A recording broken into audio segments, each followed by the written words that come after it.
Hello, everyone. This is Michael Fair from FilmFestivalCircuit.com and the Atlanta After Dark Film Festival.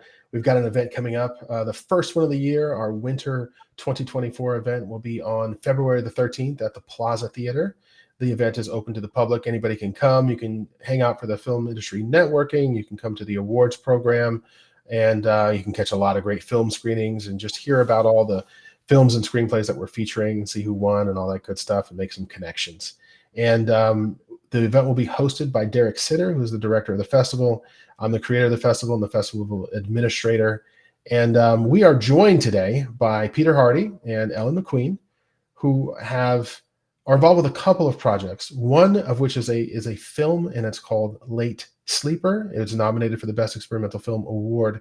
And the other is a screenplay called Nocturnal, which is nominated for the Best Drama Screenplay Award. Today, we will talk about both. So thank you so much for joining us, Peter and Ellen. How are you today? Doing great. Thank you. All right, well, let's kick it off with you, Peter. Can you please introduce yourself, and tell me what is the role that you had in Late Sleeper? Well, again, my name is Peter Hardy. I wrote, directed, shot, edited, and composed the music for Late Sleeper, which Ellen acted in. Yep. All right. Good stuff. And what about you, Ellen? Did you have any other roles in the film other than acting? Nope. Just did what Peter told me to. Well, right. she actually, both of my actors contributed a lot in terms of working things out. We shot it together and took about 90 minutes to shoot. And they both had input into how things should work and what they could try. Okay. Well, tell us, what's it about, Peter? Well, it's there's a man who's sleeping late in the morning, which is what I tend to do. And there is a ghostly, otherworldly presence that comes into the room and takes him away. And that's pretty much it. Sounds terrifying. Yeah. So how was this process? Did you learn anything during the process of creating this film?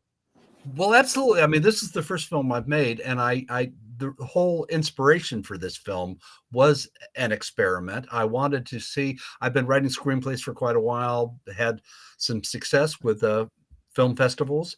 I wanted to make my own films, and I am at this point, very intimidated by complicated camera filmmaking equipment.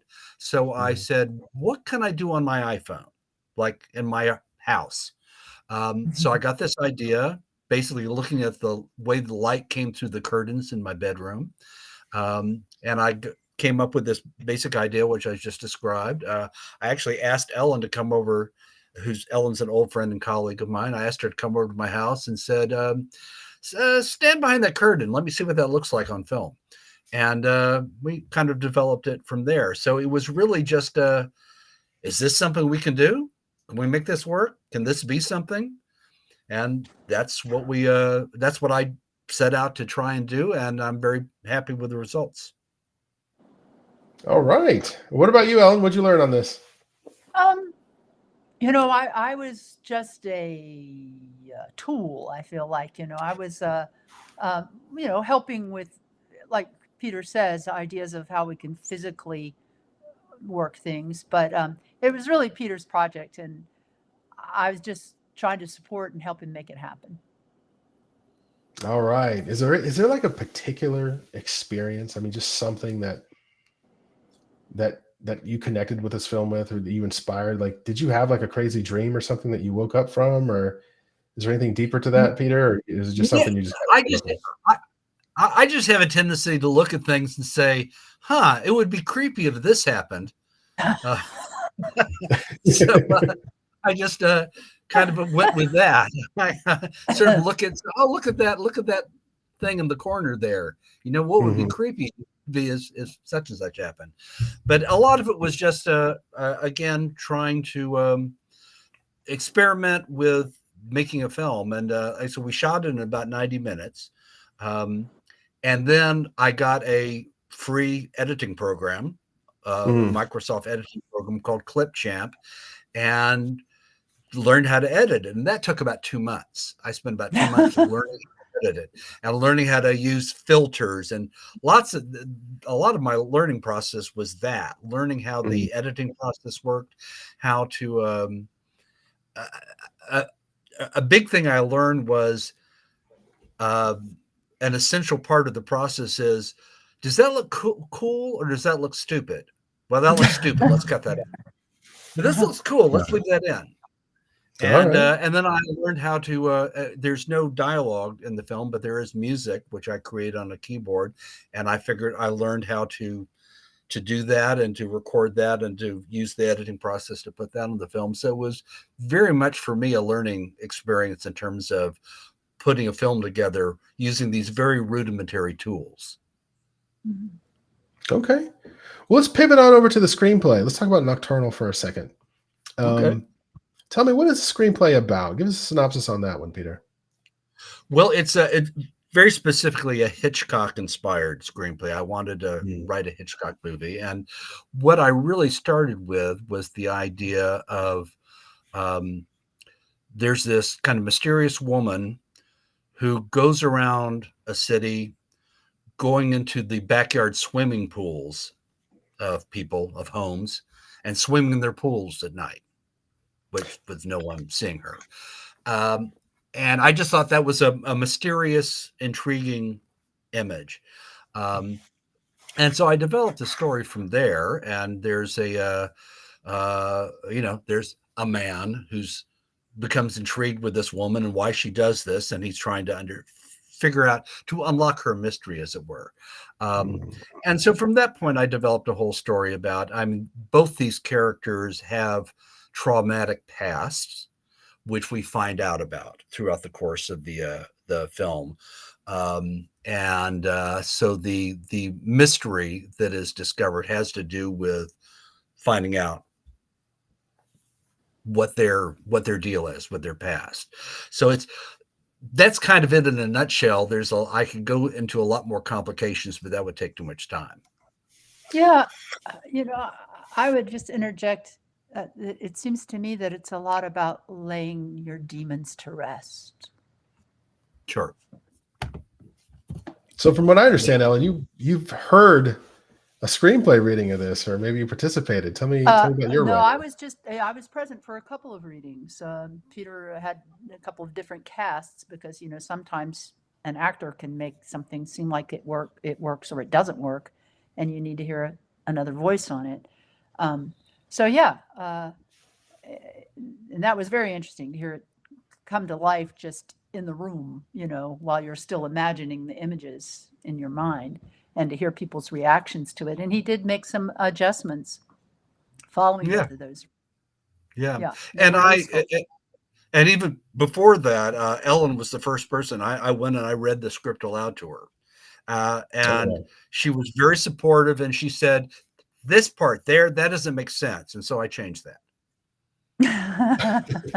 Well, it's funny, when you're inside your own story, it's coming from at your core, but you sometimes can't see it clearly. And to have someone else that you can bounce off and be reflected from can help you determine what story you're really telling without the murkiness of your own issues. Sure. Clouding it up. Well, sometimes with mystery scripts like this, the kind of Hitchcockian mystery scripts, a lot of times, in my experience, a lot of those great films have wonderful, wonderful things about them, but there's things about them that just aren't believable in terms of character fiction. And I tried to kind of not have that happen. I wanted to have something that was elaborate and full of surprises and interesting, but was psychologically true to the characters. And Ellen was very helpful with that. Yeah, and that's where I think it develops from Hitchcock into Hardy.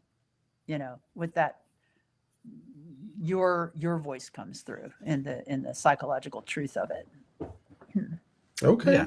Well, follow-up question, just for both of you. Both sound like, excellent projects come from a good place, and the judges appreciated both. It's very rare that we have someone who's nominated for awards for both a screenplay and a film in the same festival. So very, very good work by you and your team there, Peter. Thank Are you? You're very welcome. Are you looking for any connections or anyone to meet at the festival, or anyone to meet, virtually, or at the live event itself, to help you out with your next project, with whatever you may have planned? Well, with the film, I'm particularly interested in because I mean that's that short film. It's 3 minutes long. I'm not looking to expand it, into a Mhm. feature or anything. But I'd be very interested in finding people to work with. Okay. Particularly people in terms of the Atlanta area. I mean, one of the reasons I made this film was to do something so that I could say, here's something I made pretty much on my own. Would you like Mhm. to work on something, rather than just say out of the blue, hey, do you want to work on something with me? And so I'd be particularly interested in making working connections. With the screenplay, I would be very interested in learning, because Nocturnal is not a film I could make by myself at this point. It's much too complicated Sure. and elaborate.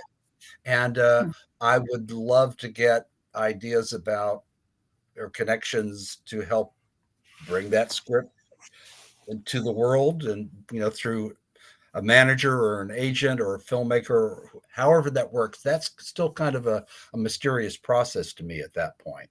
Or just me as a writer, even if someone was to read that screenplay and say, well, this isn't something I'm interested in, but I like your writing. I'd be interested in seeing what else you have to do, or talk to you about something else. I'd be very interested in making connections like that. Excellent. What about you, Ellen? Well, I really enjoy working with people, developing their ideas, their stories, working as a creative editor. And I'd be interested in perhaps working with some people and helping them focus and um, develop their scripts. Mm-hmm. And Ellen is also a fine actress and is wanting to get film work. So that's, Thanks, Pete. nice. Yeah. That too. All right. Well, I hope that happens for you. I hope the connections you make at Atlanta After Dark, or for people who are seeing this interview, reach out to you, because it's all about, the networking, getting projects done. So I appreciate you both taking the time. Is there anything that you'd like to add? Is there anyone you'd like to thank, anything like that, before we close the interview? Well, I do want to mention the other actor in the piece, Jeff Hathcote, who I'm hoping is going to be able to attend the festival. As I say, both Ellen and Jeff contributed a lot to the working out of the choreography, of the dream spooky choreography of this piece. And I also want to thank the judges with the Atlanta After Dark Film Festival for choosing both these projects. I'm very grateful for that and very honored. And maybe Yolanda. What a friend, Yolanda Asher, who was the one who said to me a couple of years ago, you can submit scripts to film festivals. I had no idea. Oh, wow. He's the reason he's here, Michael. And there's like two special thanks at the end of the film. One is to Megan Hayes, who's an actress and a filmmaker, who really just encouraged me to make my own projects and kind of spurred me on that way. And a fellow named Martin Bennett, who has a filmmaking club and who teaches people how to make films through a library. He works at a library. And he gave me some very helpful advice, particularly in terms of learning how to use the editing program. Megan Hayes and Martin Bennett both get special thanks at the end of the film, and I'd like to thank them again here. And Megan's just wonderful herself anyway. Yes. Mm-hmm. All right. Well, thank you so much for your time, and appreciate their kind words to the judges. I'll make sure I pass that on as well. And, exciting times ahead. So good luck at Atlanta After Dark Winter 2024. Have a good day. Thank you. Thank you. Bye.